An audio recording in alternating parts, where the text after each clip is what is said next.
عورتوں کو مسجد میں آنے کی اجازت، یعنی یہ احکام بنیادی طور پر مردوں کے لیے ہیں. نماز باجماعت مردوں پہ لازم ہے، بعض کے نزدیک واجب ہے، بعض کے نزدیک فرض عین ہے، بعض علماء فرض کفایہ کہتے ہیں اور بعض اس کو سنت مؤکدہ کہتے ہیں. لیکن کوئی بھی اس کو نفل کا درجہ نہیں دیتا کہ ٹھیک ہے کوئی پڑھے تو پڑھے، نہیں پڑھتا تو کوئی بات نہیں. لیکن عورتوں کے لیے اس میں کیا حکم ہے؟ رسول اللہ صلی اللہ علیہ وسلم نے فرمایا، جب تمہاری عورت مسجد کی طرف جانے کی اجازت مانگے تو اسے ہرگز منع نہ کرو. یعنی عورتوں کے لیے نہ فرض ہے، نہ سنت ہے، نہ نفل ہے. لیکن اگر کوئی عورت اللہ کے گھر میں آنے کی اجازت مانگے تو اللہ کا گھر اس پہ بند نہ کیا جائے، شوہر اس کو روکے مت. حضرت ابن عمر رضی اللہ عنہ سے روایت ہے کہ نبی اکرم صلی اللہ علیہ وسلم نے فرمایا، تم اپنی عورتوں کو مسجد میں آنے سے منع نہ کرو اگرچہ ان کے گھر ان کے لیے بہتر ہیں. یعنی ساتھ ہی یہ بھی عورتوں کو بتا دیا گیا کہ گھر میں نماز پڑھنا زیادہ اچھا ہے. رسول اللہ صلی اللہ علیہ وسلم نے فرمایا، عورت کا کمرے میں نماز پڑھنا صحن میں نماز پڑھنے سے بہتر ہے، اور اس کا کوٹھڑی میں نماز پڑھنا یعنی اندر کے سٹور میں یا اندر کے حصے میں کھلے مکان میں نماز پڑھنے سے بہتر ہے. یعنی ٹی وی لاؤنج کی بجائے بیڈ روم اور بیڈ روم کی بجائے سٹور زیادہ بہتر ہے.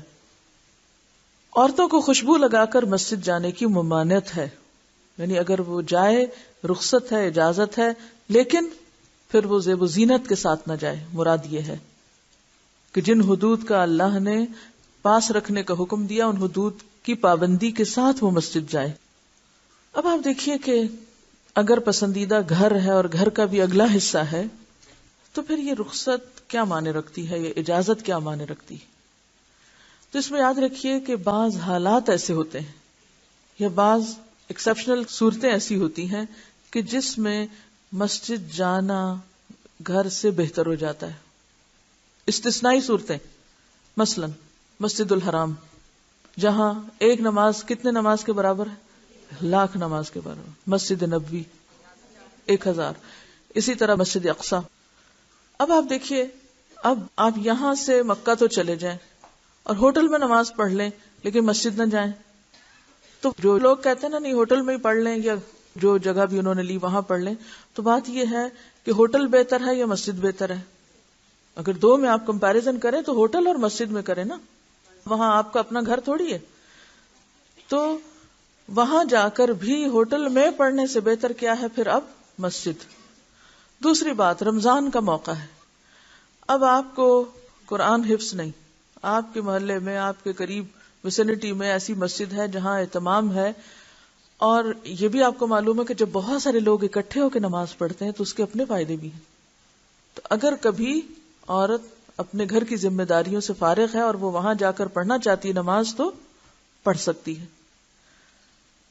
تیسری چیز، بعض ایسے ممالک ہیں جہاں گھروں میں مسجد سے اذان کی کوئی آواز نہیں آتی، جہاں کا پورا ماحول ایک غیر اسلامی ماحول ہے.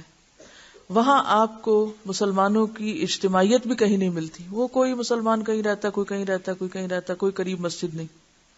اب اگر مسلمان گھرانوں میں خواتین موجود ہیں اور وہ سال ہا سال اذان نہیں سنتی، سال ہا سال مسلمانوں کی اجتماعیت کو نہیں دیکھتی، تو ان کی حالت کیا ہوگی؟ تو اللہ کا گھر انسان کے اندر ایک اور طرح کا ایمان اور ایک اور کیفیت پیدا کرتا ہے، یعنی ماحول انسان پر اثر انداز ہوتا ہے. لہذا ایسی صورت میں کیا کرنا چاہیے کہ جب آپ یہ سمجھیں کہ مسجد جانا آپ کے ایمان میں اضافے کا سبب ہے یا اجر و ثواب میں اضافے کا سبب ہے، تو اس وقت پھر تعصب کا ثبوت نہ دیں. اور اسی وجہ سے ہم دیکھتے ہیں کہ صحابیات آپ صلی اللہ علیہ وسلم کے زمانے میں فجر اور عشاء تک کی نمازیں بھی مسجد میں پڑھا کرتی تھی اور کوئی روکتا نہیں تھا. ہاں بعد میں جب علماء نے دیکھا کہ حالات خراب ہو گئے ہیں تو پھر اس کو ڈسکریج بھی کیا گیا. اعتدال کا راستہ کیا ہے کہ عام حالات میں آئیڈیل سچویشن کیا ہے؟ عام حالات میں آپ گھر پر ہی رہیں، وہیں نماز پڑھیں، اندر کے حصے میں زیادہ خشوع خضوع ہوگا. لیکن اگر آپ بازار جا رہی ہیں شاپنگ کے لیے تو نماز قضا کرنے کی بجائے بہتر ہے کہ راستے میں کوئی مسجد ہے تو ایک طرف ہو کے نماز ادا کر لیں.